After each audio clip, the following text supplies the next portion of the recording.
If I make an announcement, yes. Members of the committee, if you would please sign on so that your microphones will work. Members of the committee, if you'll sign on so your microphones will work. Thank you. And senators, you need to enter your district number at 4 zeros and then hit enter meeting. The House members are special. They have their own numbers. We do not. We're special.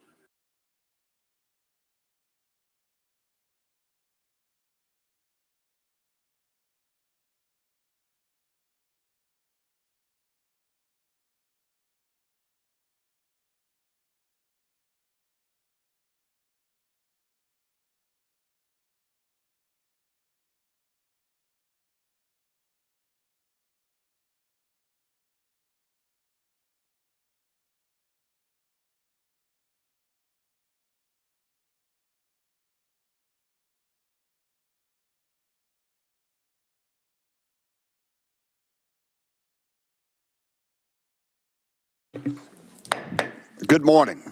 Call the meeting to order. Mr. Clerk, please take the roll. Bailey. Representative Bricken. Here. Senator Campbell. Here. Representative Darby. Here. Representative Dixie. Chairman Gardenhire. Representative Hicks of Rogersville. Here. Representative Hicks of Gray. Here. Chairman Howell. Here. Representative Littleton. Here. Senator Rose. Here. Representative Shaw. Here. Senator Sutherland. Senator Watson. Senator Yeager. Senator Yarborough. You have a quorum, Mr. Chairman. All right, thank you. Are there any announcements from members of this committee? All right, seeing none, we have an agenda, but before that, we have 2 consent calendars. First, we have a statewide contract consent calendar. Any questions or concerns or comments from the committee on the statewide contract consent calendar? Seeing none, if there are no questions, do we have a motion? Motion. Got a motion, second? Seeing none, all in favor, please say aye. Aye. Opposed, have it, passes. Second consent calendar is an agency term contract. Any questions, concerns, or comments from the committee? Representative Bricken, you are recognized. Thank you, Mr. Chairman. I would like to move contract 85789 to our next regular calendar and take it off consent. Without objection, so moved. All right. With that, I am going to hand the gavel to Chairman.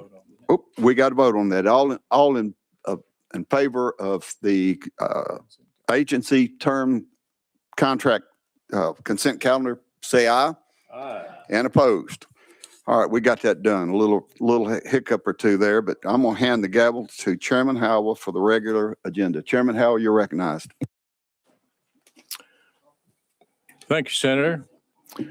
We have 19 items on the calendar today, and we'll look at item number 1. We'll take them in order as they are listed on the calendar. And first up is Tennessee Public Utility Commission. If you'll come forward, please.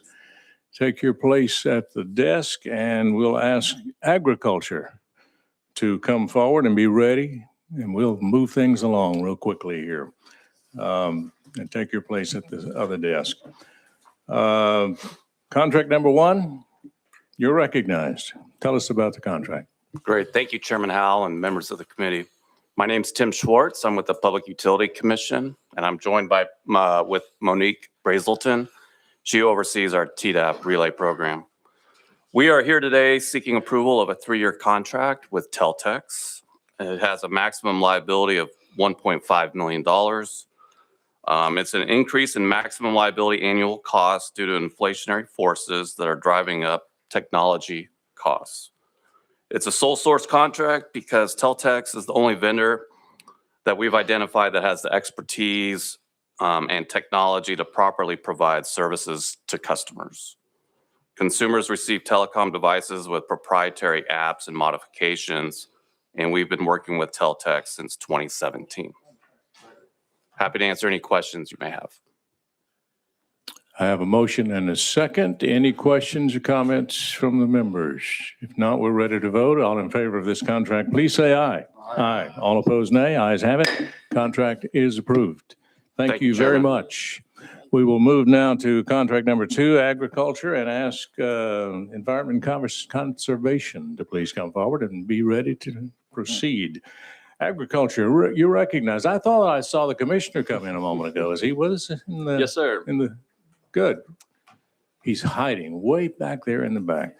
Good to have you, Commissioner. Thank you. There you go. I didn't have his hat on. That's what it was. Couldn't find him. You're recognized. Please tell us about the contract. Thank you, Mr. Chairman. I'm Will Freeman, Legislative Liaison with the Tennessee Department of Agriculture, here with Ms. Sarah Emery Botwinick this morning. She's the director of our Pick Tennessee Products program. The Department of Agriculture is here this morning to request approval of a contract with PTN Store LLC to acquire, outfit, and operate the Pick Tennessee Products mobile store. This will be a tractor trailer retail unit dedicated to selling We have a motion. We have a second. Any questions? I see none, but I will say this is an exciting program from the chairman. All right. Any questions? With seeing none, we're ready to vote. All in favor, say aye. Aye. All opposed, nay. Ayes have it. Contract is approved. Thank you so much. Thank you. Item number 3, TDEC is on deck, and we'll ask Transportation to please come forward and be ready. So Conservation and Environment, you're recognized. Tell us about your contract. Good morning, Chairman and Committee. My name is Emma Oosley. I serve as the Assistant Director of Legislation with TDEC.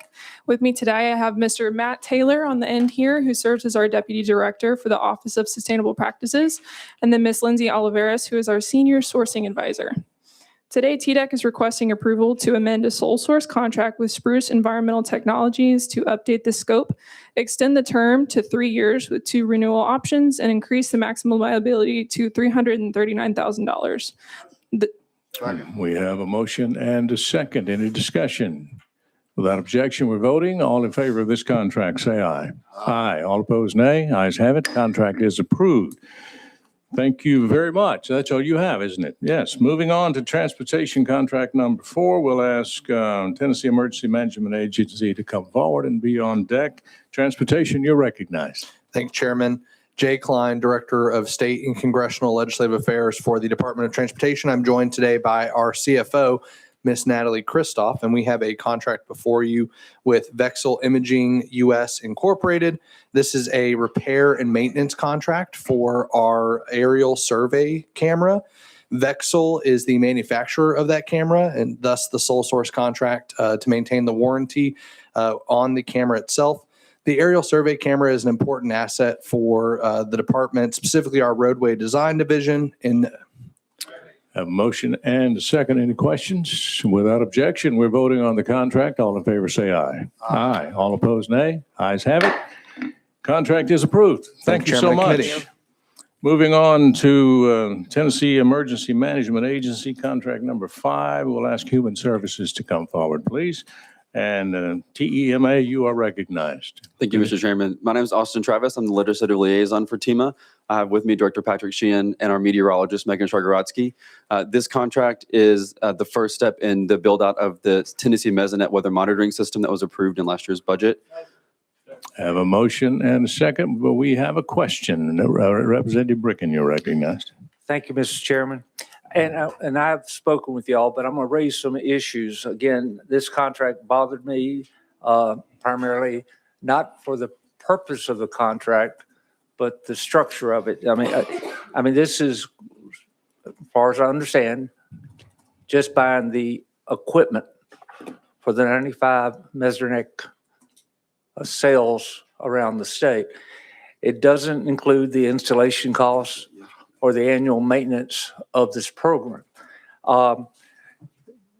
There's a lot of things about, I mean, the idea about the Mesonet weather monitoring system and all the, not all the surrounding states, but most of the surrounding states, and certainly in the Midwest and northern part of the country, use this system.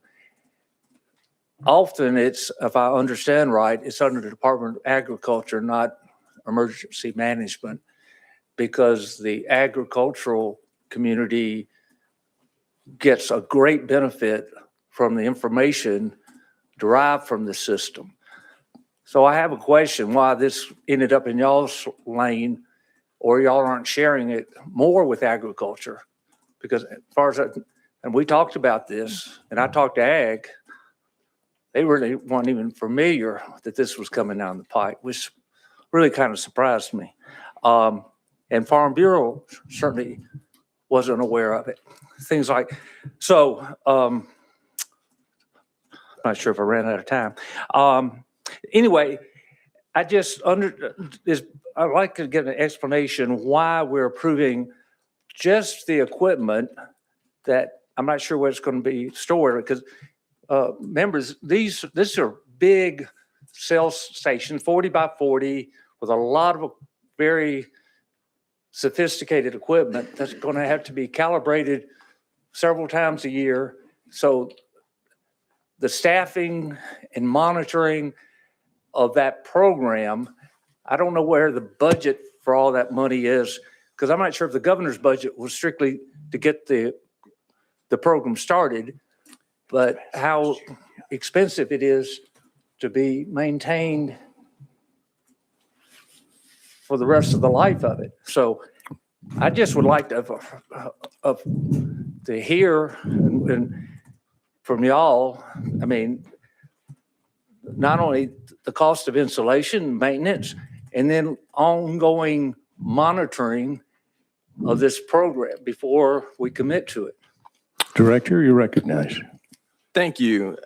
So if you go back in the records of the General Assembly, you can find 8 years ago, the first time I talked about the importance of building out a flash flood warning system. So I talked about it in that language because of my concern around flash flood risk in much of Tennessee.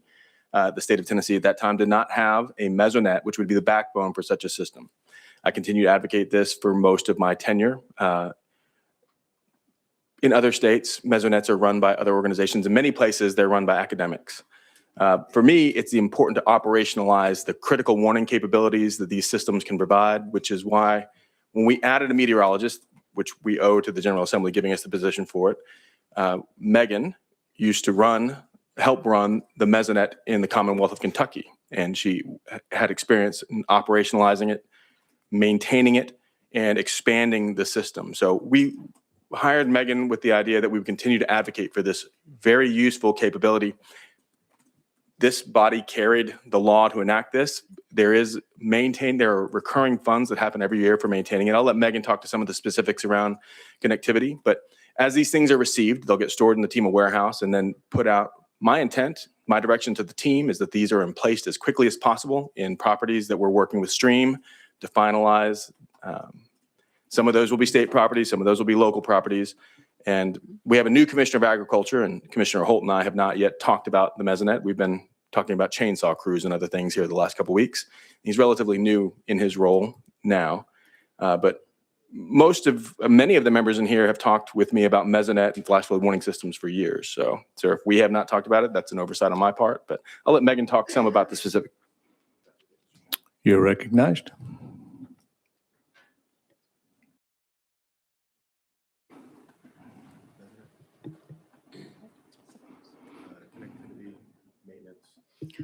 So with regard to the ongoing maintenance of these systems, again, as Director Sheehan mentioned, these are included within the recurring 1.3 million that has been included in the Tennessee Emergency Management Agency budget. For the installation costs, that is also included with the initial appropriation for build out, as well as that recurring operation maintenance budget. So we are not requesting anything extra. All of that is contained within that amount. Additionally, we do anticipate going for either an RFP, ITB, or MOU to get partners that would be able to help us with this installation, the maintenance, and all of that. All of that would be overseen by me within TEMA. And going forward, we would definitely make sure that we are sharing with other departments within the state agencies, as well as other public universities. To clarify, if I may, and we'll come back to you, Representative Bricken, the maintenance and build out is under a separate line item? Yes. Did I? Okay, thank you. Representative Bricken, follow up? No, I'm Okay. fine. Representative Shaw, you're recognized. Thank you, Mr. Chairman. Just briefly, being a broadcaster, how will there be a connection with broadcasters? If there's, will it be basically what the way it is now, or will there be some new technique to that? You're recognized. We have full anticipation of sharing the data with, again, many agencies, many partners. That includes the broadcast media because they are who helps us and the National Weather Service get that word out to the public. So absolutely, that would be directly fed to them, directly fed to the National Weather Service, USDA, and so forth.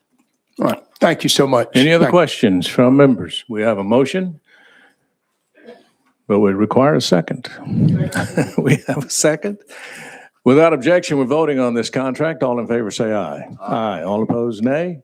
Ayes have it. Contract is approved. Thank you so much. Moving on to item number 6, Human Services. We'll ask CWRA to come forward and be on deck. Ms. Callen, you're recognized. Good morning. I'm Callan Baggett with the Department of Human Services. I'm joined by Paige Foster and Mike Leitzke. Mike is our Director of Operations for Procurement, but he's also a meteorologist. Just want to add that to the conversation. So today, the contract amendment before you would extend our contract Technologies for 1 year and increase the maximum liability to cover that extension, as well as update a number of template language to match CPO's template. Didn't understand you, Representative Shaw. We have a motion. I have a second. Any questions? Seeing none, without objection, we're voting on this contract. All in favor say aye. Aye. All opposed, nay. Ayes have it. Contract is approved. Thank you for your patience. Item number 7, Tennessee Wildlife Resource Agency. You have a couple of items, and let's see who's following you. Would be TennCare will come on deck. Thank you so much. Where did TWRA go? Not good at all. TWRA is, I thought they were with us. Are they not with us? We will move on and put them in reserve. There comes Ms. Blair. We will back up and reconsider our actions and recognize TWRA. And members. Board. Good morning. You're recognized. Thank you so much, Chairman, members. My name is Blair Beatty. I'm Legislative Director with the Tennessee Wildlife Resources Agency. The first item that I'm presenting today is item number 7 related to Calcami Enterprises. In February 2024, following the invitation to bid process, the Tennessee Wildlife Resources Agency contracted with Calcami to provide annual printing, mailing, and bulk distribution of our hunting and fishing. I have a motion and I have a second. Without objection, we're voting on this contract. All in favor say aye. Aye. All opposed, nay. Ayes have it. That contract is approved. Moving on to number 8, Ms. Blair. Item number 8 relates to Moore Clark USA. The agency contracted with Moore Clark in October 2024 to supply fish food to the 11 cold and warm water agency managed hatcheries across the state.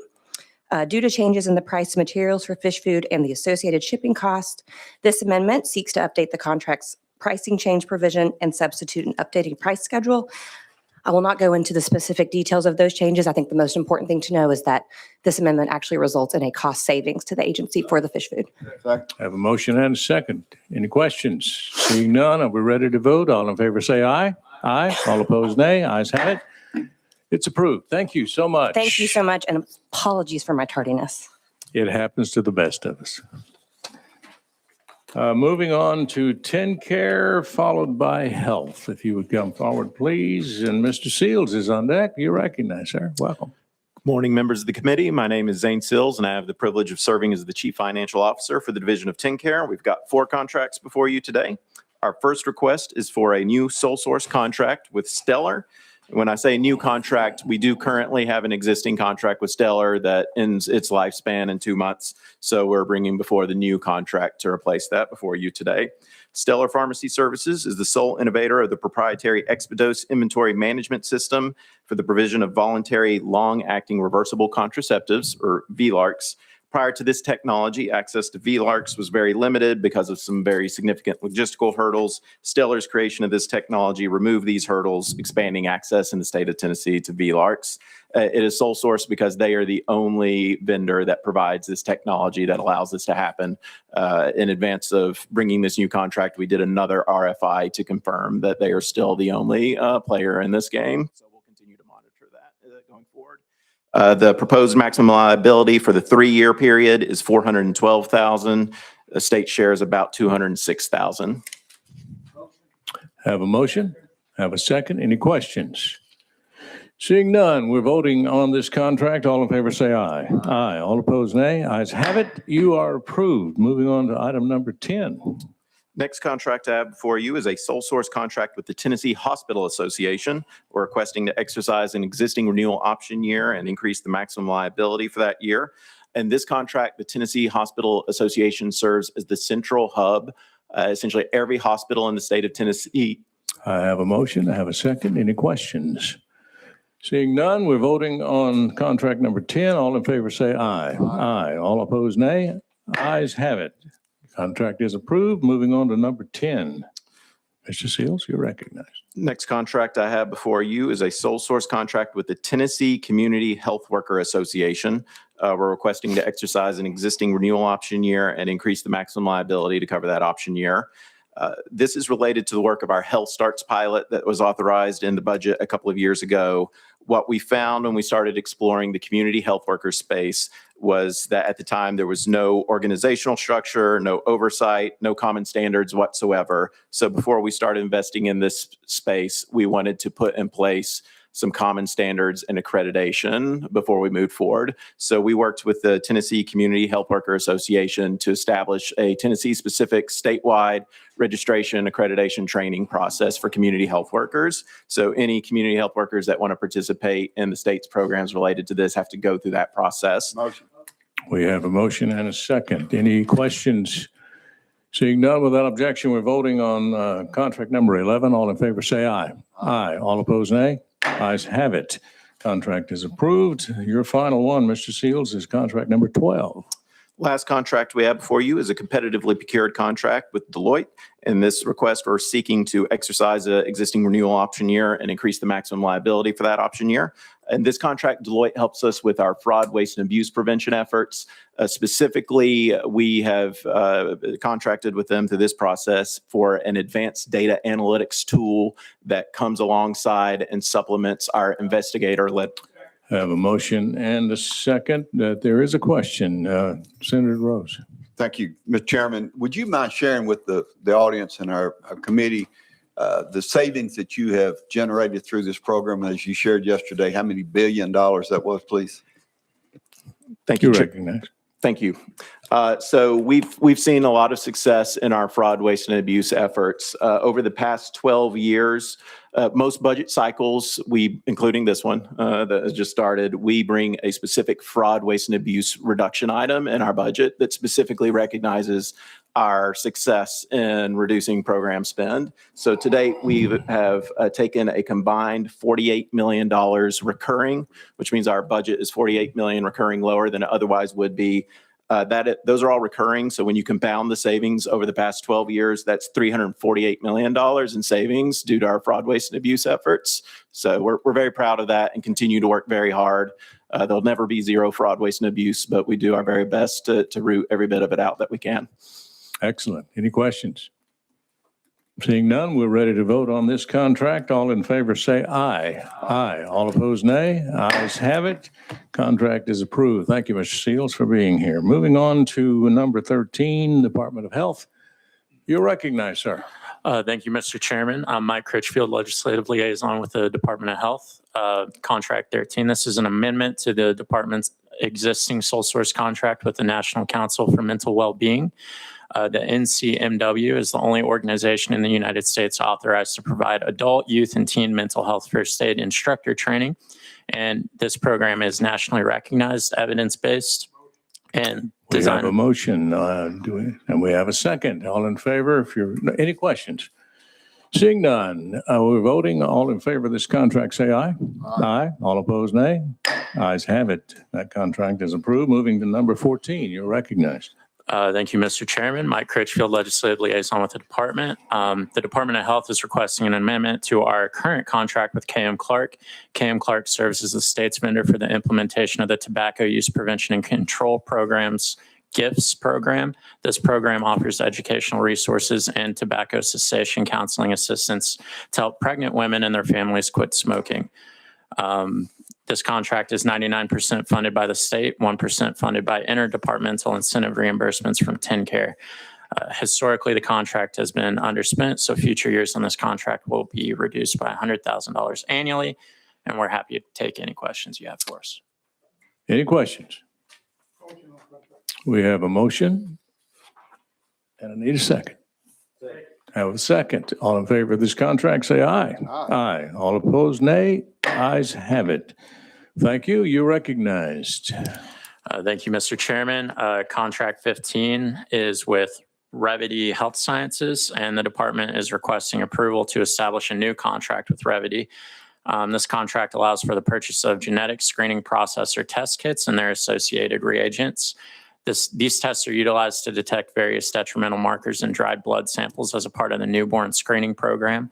This contract is sole source as Revity is the manufacturer and sole supplier of the FDA-cleared system and related components that we use.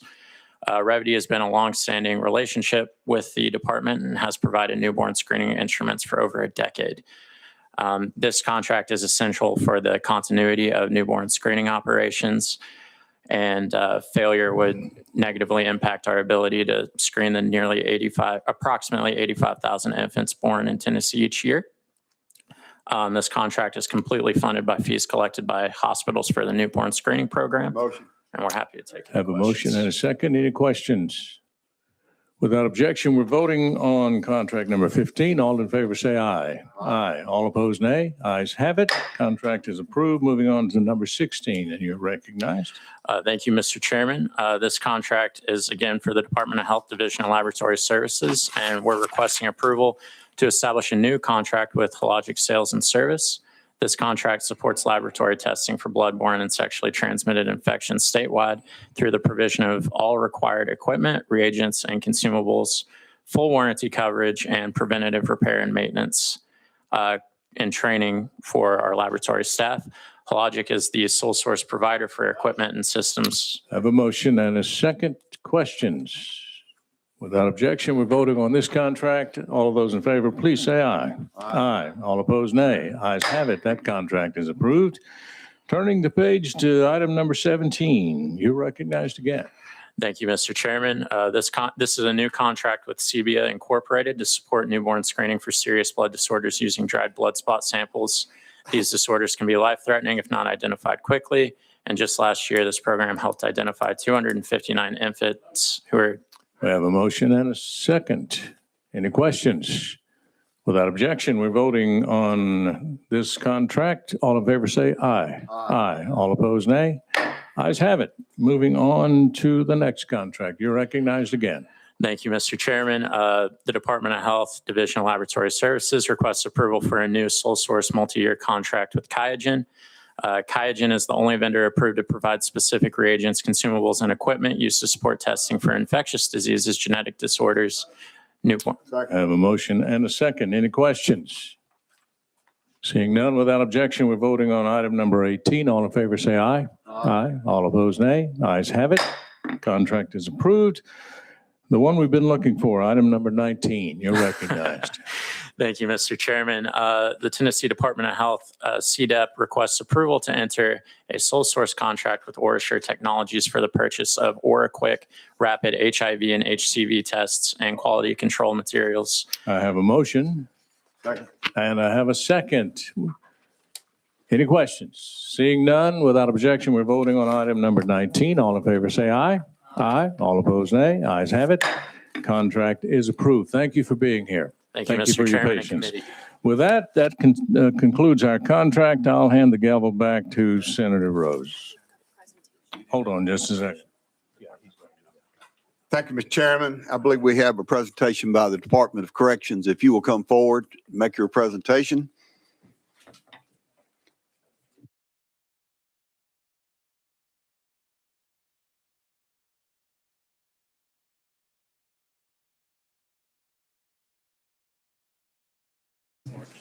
Okay, thank you for being with us today.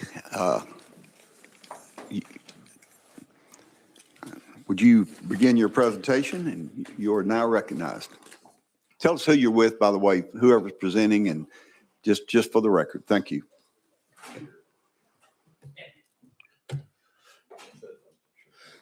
Sorry, my microphone. Is it on? Okay, great. Ashley Fuquay, Legislative Director, Tennessee Department of Correction. With me today, I have Harmon Hunsaker, who is our Director of the Office of Investigations and Conduct. At the other table, we have Cammie Howard, who is our Procurement Director, and we have Elizabeth Foy, who is the Chief of Staff. So thank you so much. We appreciate the committee's request for us to appear today. We're excited to share with you an opportunity that we have to really do some very innovative and exciting things with intelligence in the Department of Correction.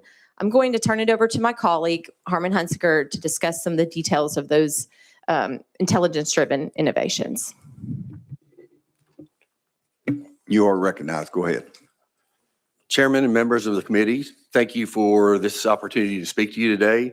My name is Harmon Hunsaker, and I serve as the Director of the Office of Investigation and Conduct for the Tennessee Department of Corrections. Our office is commonly referred to as OIC across the state. OIC is a statewide law enforcement entity with full police authority, responsible for both internal affairs and criminal investigations. I joined the TDOC in 2022 as the Security Threat Intelligence Director and was appointed OIC Director in February of 2024. Prior to that, I served nearly 30 years in various roles and ranks with the Metropolitan Nashville Police Department. Today, I want to provide you an update on Commissioner Strada's vision for TDOC Safety Intelligence Center, or CSIC, and why intelligence-driven operations are critical to modern corrections. TDOC sees this as an exciting opportunity to make huge strides in making and keeping prisons safer and more secure. The CSIC represents a critical evolution in how TDOC protects staff, inmates, and the public. Its mission is straightforward: to enhance institutional and community safety through intelligence-driven operations and strategic integration of advanced technology. By enabling rapid, informed responses to incidents in progress or emerging threats, the CSIC strengthens safety and security across our facilities. Historically, corrections has relied on fragmented systems, separate camera systems, delayed reporting, siloed information, and reactive decision-making. The CSIC changes that model by centralizing intelligence, monitoring AI-enabled camera networks, and deploying unmanned aerial systems for automated security checks and rapid responses. Essentially, the CSIC will house personnel who will monitor real-time camera feeds from existing cameras and drone footage. Equipped with AI technologies, these systems will allow the CSIC personnel to alert other correctional officers in the field of the real-time concerns for immediate action. The threats we face, drone-induced contraband, coordinated disturbances, perimeter breaches, and repeat high-risk offenders do not operate on a schedule. Intelligence gathered through the CSIC will allow us to identify patterns, detect risk early, and deploy personnel where they are needed most before incidents escalate into violence and loss of life. This will be accomplished by coordinated efforts across high incident areas, major events, and high-risk offenders to maximize situational awareness and deliver tailored real-time responses. Equally important, intelligence-led corrections improve accountability and transparency.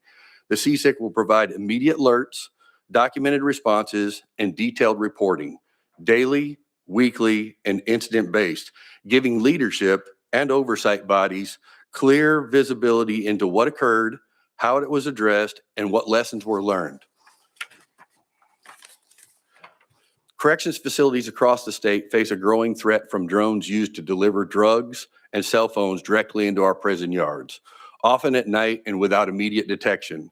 Drone detection technology will allow us to address this threat without increasing staffing. It provides continuous airspace and camera monitoring for real-time alerts, enabling officers to respond to verified threats before contraband can enter our facilities. When drone drops go undetected, it results in often lockdowns, yard and cell searches, and lengthy investigations, requiring both significant staff time, overtime, and operational disruption for both the inmates and the staff. Early detection enables targeted intervention, preventing contraband deliveries and limiting responses to specific areas rather than entire facilities. The safety impact is substantial. Keeping criminal contraband out of our institutions reduces assaults, overdoses, and organized criminal activity, while also lowering emergency responses, response times, and staff injuries. Corrections today is no longer solely defined by fences and staffing levels. Safety now depends on timely, accurate, and actionable intelligence that allows us to prevent incidents rather than to react to them. Thank you for your time and this opportunity to present today. I'd like to turn this over to our Director of Procurement, Cammie Howard. Good morning, members of the committee. My name is Cammie Howard, and I serve as the Director of Procurement for Tennessee Department of Correction.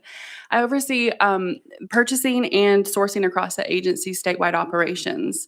The project started when executive leadership identified 3 critical security needs: real-time operations visibility, drone technology for detection and perimeter response, and enterprise-level integration.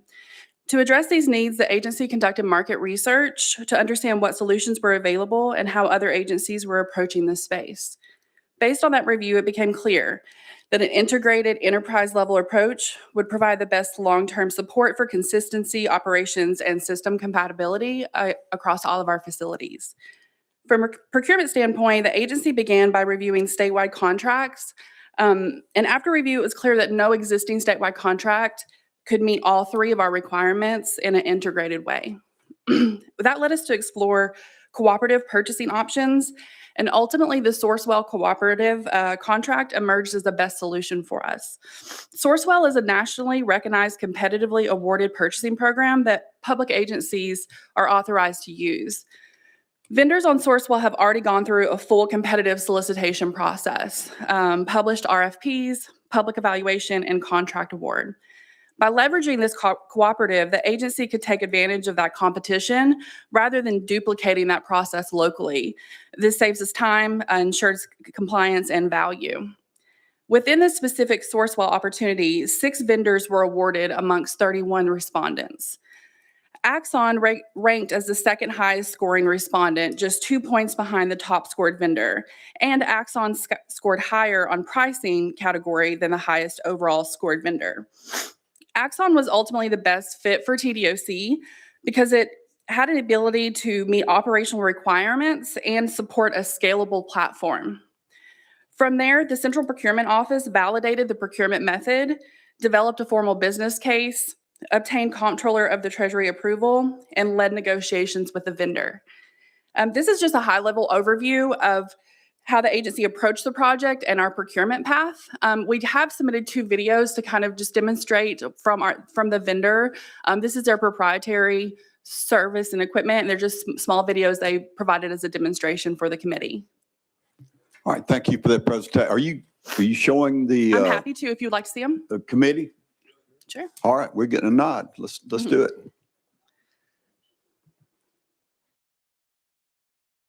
So the video started, it's kind of going slow, but this shows a footprint. And then if you see it in the corner, it has a watch me requested. We're gonna have the folks that Director Hunsicker were talking about in a central intelligence unit will be able to go directly to the location that the geofencing or that the alert has happened. And then we'll be able to ping into the cameras, the existing cameras and additional security tools that we have to kind of hone in on what we're looking at and what the security threat is.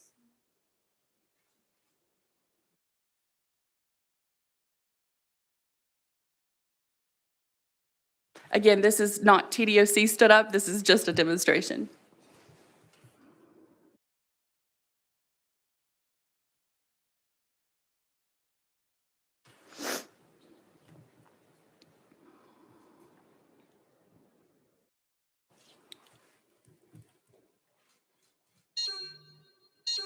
This is an alert that has possibly alerted for drone activity.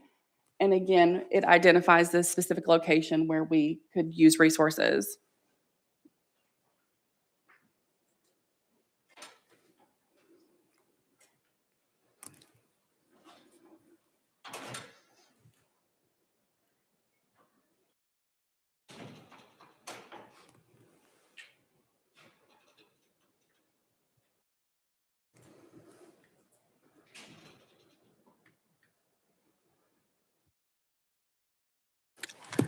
Thank you for the opportunity to present to you today, and if you have any questions. All right, thank you for the presentation. Are there any questions from our committee?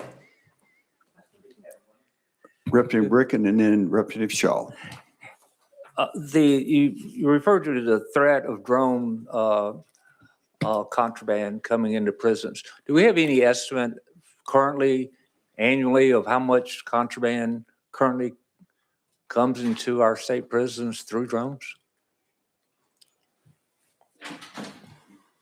Thank you for the question. Currently, the exact amount that comes in would be unknown. I know that last year we had 51 confirmed drone incidents across the state. Okay. And that is actually up significantly from the prior year. And that's known threats. Representative Shaw, you're recognized.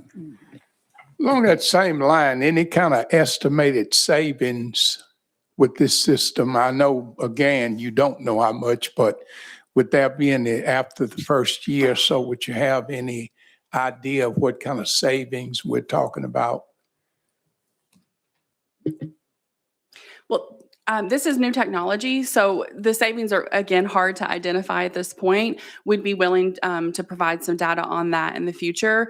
We did get cost savings by getting into a cooperative contract that had ceiling prices, and we had additional program discounts that were offered to us through this cooperative purchasing vehicle.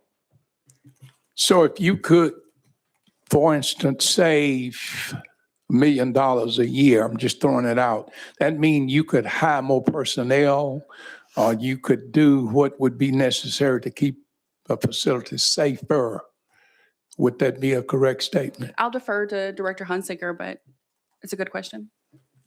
I would say in a previous hearing, our commissioner mentioned that we have 6,000 plus cameras in our facilities. This stands up a center that's going to be monitoring those 24/7. And a lot of times when you have emergency response, we send everybody. Well, when we have live footage and people watching it, we can tailor our response to where if it only needs 3 or 4. So there are going to be savings in how many people respond, but it's also going to be people dedicated to our facilities across the state. And I believe that having that information will make the facility safer, and in turn, making them safer, it will get more people wanting to work there, and it'd be safer for our residents there. All right, thank you. Any further questions? All right, seeing none, thank you again for the presentation. I stated yesterday, it sounds almost too good to be true, but it'd be great if it works as well as you hoped it does. Folks, if there's no further business, our work is completed. Our next meeting is Thursday, March 19th. That'll be Thursday week at 11 o'clock in this room. Have a motion to adjourn. So, we are adjourned. Thank you, folks. Be safe going home.